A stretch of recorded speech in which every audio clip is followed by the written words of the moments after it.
جس وقت پوری قوم اللہ کے نبی حضرت ابراہیم علیہ السلام کے خلاف اٹھ کھڑی ہوئی اور ان کو آگ میں ڈالا گیا، پھر ان کو جلا وطن کیا گیا، تو صرف ایک اور اللہ کا نبی حضرت لوط علیہ السلام آپ کی گواہی دینے لگا۔ اور پھر جب حضرت ابراہیم علیہ السلام نے ہجرت کی تو آپ کے ساتھ آپ کے بھتیجے اللہ کے نبی حضرت لوط علیہ السلام بھی ہجرت کرنے لگے۔ حضرت لوط علیہ السلام کے والد کا نام ہاران تھا، جو تاریخ یعنی آزر کے بیٹے تھے۔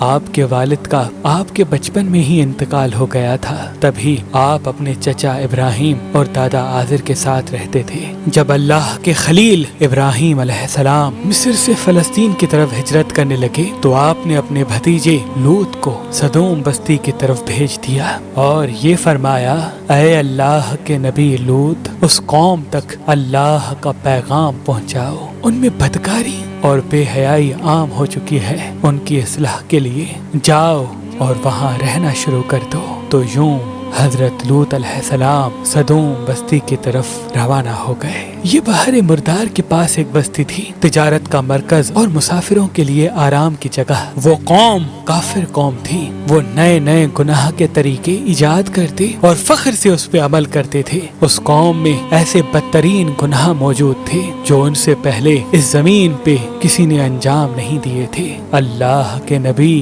حضرت لوط علیہ السلام اس قوم کے درمیان آ کے فرماتے ہیں، اے لوگو، اللہ سے ڈرو، تم ایسی بے حیائی کا ارتکاب کرتے ہو جو تم سے پہلے اس جہان میں کسی نے نہ کی۔ اپنی عورتوں کو چھوڑ کر مردوں سے اپنی حاجت پوری کرتے ہو۔ اگر تم گناہوں سے باز نہیں آئے تو ان قریب تم پہ عذاب برسے گا۔ وہ پوری قوم ہنستی رہی کہ یہ دیوانہ کہاں سے آیا ہے، ہم کسی عذاب کو نہیں مانتے، اگر تم واقعی سچے ہو تو دکھاؤ کیا عذاب آتا ہے۔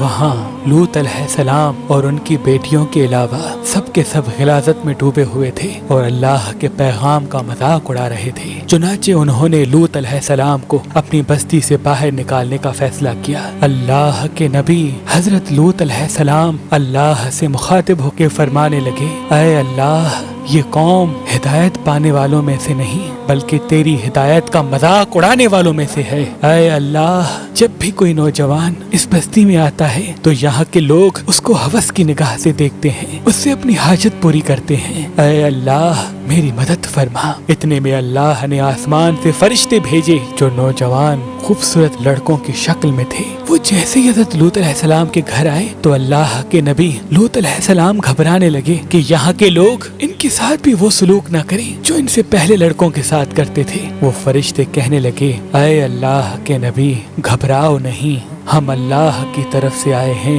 اور جبریل امین فرمانے لگے، اے لوط، اپنے گھر والوں کو لے کے اس بستی سے چلا جا، کیونکہ صبح یہاں پہ اللہ کا عذاب آئے گا، اور اس بستی سے جانے کے بعد پیچھے مڑ کے نہ دیکھنا۔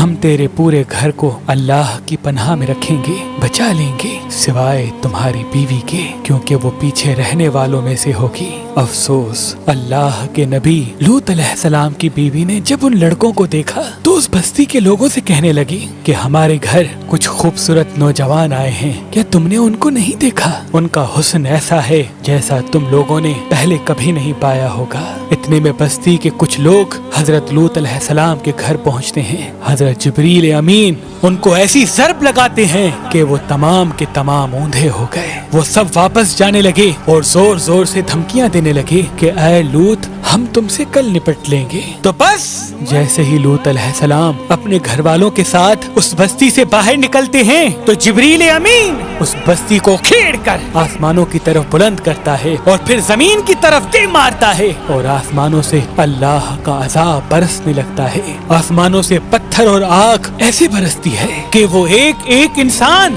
چیخ اٹھتا ہے۔ ان کی چیخیں اور آواز جب لوط علیہ السلام کی بیوی نے سنی جو ان کے ساتھ چل رہی تھی تو وہ بار بار اس بستی کو مڑ مڑ کے دیکھ رہی تھی۔ اتنے میں آسمان سے ایک پتھر آیا، حضرت لوط کی بیوی کو لگا اور وہ بھی اس قوم کے لوگوں میں شامل ہو کر فنار ہو گئی۔ آج بھی حضرت لوط کی قوم پر عذاب کے نشانات زمین پر موجود ہیں تاکہ انسان غور و فکر کرے۔